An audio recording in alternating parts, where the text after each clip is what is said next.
Today, Miss Liz and I, Elizabeth, we call her Lizzie for short, are going to walk you through how to choose the right self-sufficient chickens and how to make your chickens be self-sufficient even if they aren't a self-sufficient breed. So stay tuned. Here we go.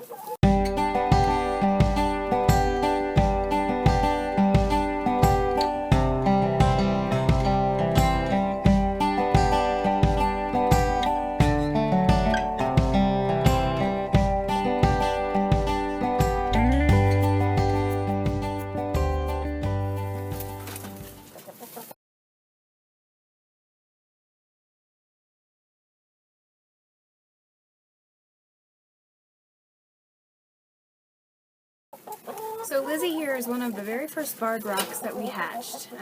Actually, a friend of mine hatched Liz for us and some of our other barred rocks. She was the only female in all of the batch that we had. There were about 8 of them. And she was the only female in there. The rest were roosters. Liz has been a great mom, and she has been a really great chicken here. She's coming up on late in her 3rd year, and so she's kind of getting groggy and not laying as much as she used to. But we still love her just the same. She's our little chatty Cathy here, and whenever I do a video, she's the one that you see in the video and hear in the video. She's a sweet girl, and we love her dearly. Here's little Cordelia. She is a mess, aren't you, Cordy? She's another one of our barred rocks, but she's a hatchery bird. And you can see on her feather, she doesn't really have that barring like purebred barred rocks would. And so that's where I want to start. A lot of people are really, they ask a lot, you know, what's a self-sufficient breed, and how do I find one? So there are a few different breeds that you can do when it comes to self-sufficient chickens. I would say it depends on what type of self-sufficiency you're looking for. If you're looking for a breed that's good at, efficient and free-ranging and pasture-raising, laying steadily on a regular basis. Gladys here was trying to pick at me. So if you're looking for self-sufficiency in regard to foraging and egg laying and being cold hardy and heat hardy, then just about any chicken, you can teach just about any chicken, depending on breed, of course, to be all of those things. Now this does not include, this portion of the video does not include self-sufficiency as hatching own babies and breeding. So we have a conglomeration of things here. We have Rhode Island Reds, Delaware, Silver-Laced Wyandottes, barred rocks, as you saw Liz and Cordelia were. We also have a mix of hens and what breed they are, and sometimes they're our best layers. We have taught all of our hens, no matter what the breed, to be foraged self-sufficiency. And what that means is, even if they're new hens who are used to being cooped up all of the time, we would limit their feed, and to the point where they were limited on feed but still very healthy, but then we'd let them out and forage all day, and so eventually they learned how to forage and how to free range and be self-sufficient. And in the summer months they looked forward to that, and so it cut down our feed a lot. Any chicken can free range and learn how to be self-sufficient that way if given the chance. Hey, go. Now, if you're looking for a self-sufficient bird that has it all, that has self-sufficient forage, egg laying, hatching, breeding, broodiness, all of those things combined into one, then there are some specific breeds that you need to look at. Now, I'm not going to name them all because there are a lot, and it really depends on the region that you're in. I would say that a good start would be the Orpington, depending on where you're getting the Orpington from. So let's start there. When looking for a good self-sufficient breed, you need to look for a good breeder who is breeding quality, not necessarily quantity. I would not suggest purchasing your stock from a hatchery because they're not truly purebred in every single way, and when I say that I mean there's an opportunity for them to get mixed up with some, as you saw from Cordelia, and also they do not cull for quality, and culling does not always mean killing. It also means weeding out the quality birds and breeding those birds versus breeding the non-quality birds.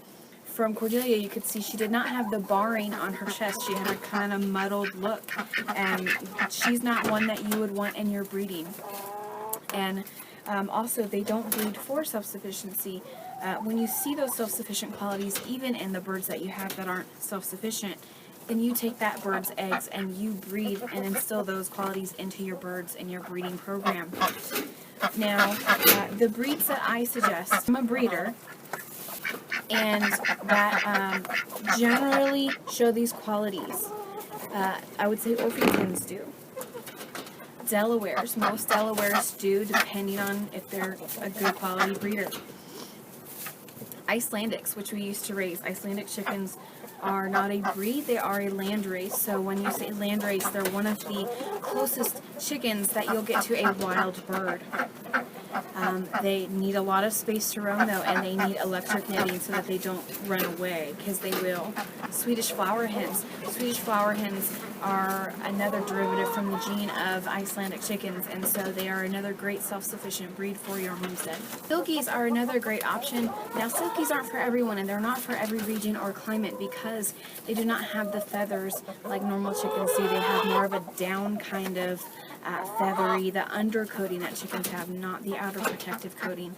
So they can't get wet, and they really don't do that well in the cold.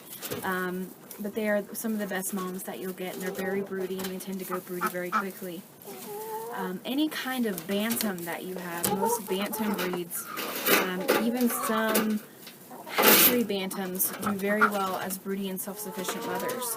So those are a few of the ones that I would suggest that I've had personal experience with.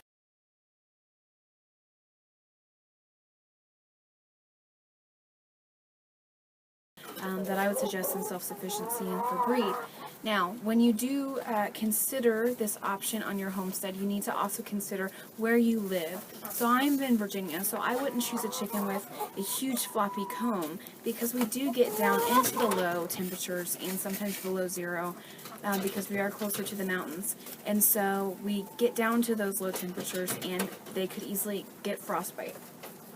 But we can do the other breeds that I mentioned, Orpingtons, all of those other ones. If you are in a climate that's very warm, then you can go with the birds that have the larger combs. So I wanted to share those breeds with you. We don't have them all here, but you also need to consider your setup for breeding. If your homestead is striving to be self-sufficient, then you're going to need a breeding pen setup. The easiest way to do this, and the easiest way that I have found, it's not to have separate pens. It's actually to have roosters that are the breed that you want, and have hens that are that same breed. So say all of that breed lays white eggs. So then if I want other chickens other than those, then I will go find a chicken that lays a different colored egg, so that I don't have to worry about collecting the wrong eggs and which ones have bred properly.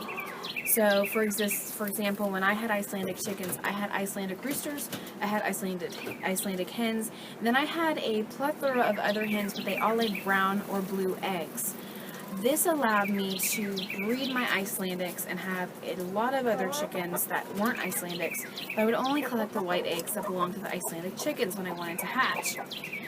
You can do this another way by separating out into pens, which is a little bit harder because it costs more money and it requires you to do a little bit more work to make sure you take that chance of that rooster hopping over into another pen, or a hen hopping over into the rooster and breeding pen. And so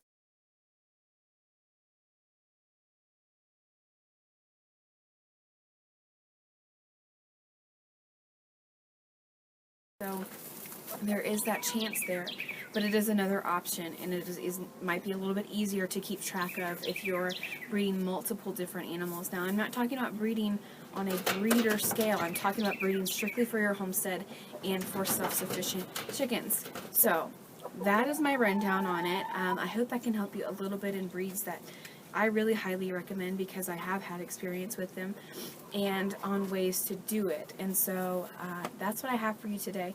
I hope the chickens and ducks weren't too loud, but they're a little bit hungry and they're a little bit spoiled. So that's it. Check us out. Subscribe if you haven't. Like if you want to. Dislike if you want to. If you have other information you'd like to share, please do that. I'm always willing to learn new things and to share new things that I've learned. Sorry about the lighting. I'm not a professional, nor do I really care about the lighting. I just care about getting the information out there to you. If you have any questions, please ask them. I'm here all the time, ready to answer them. Have a great week.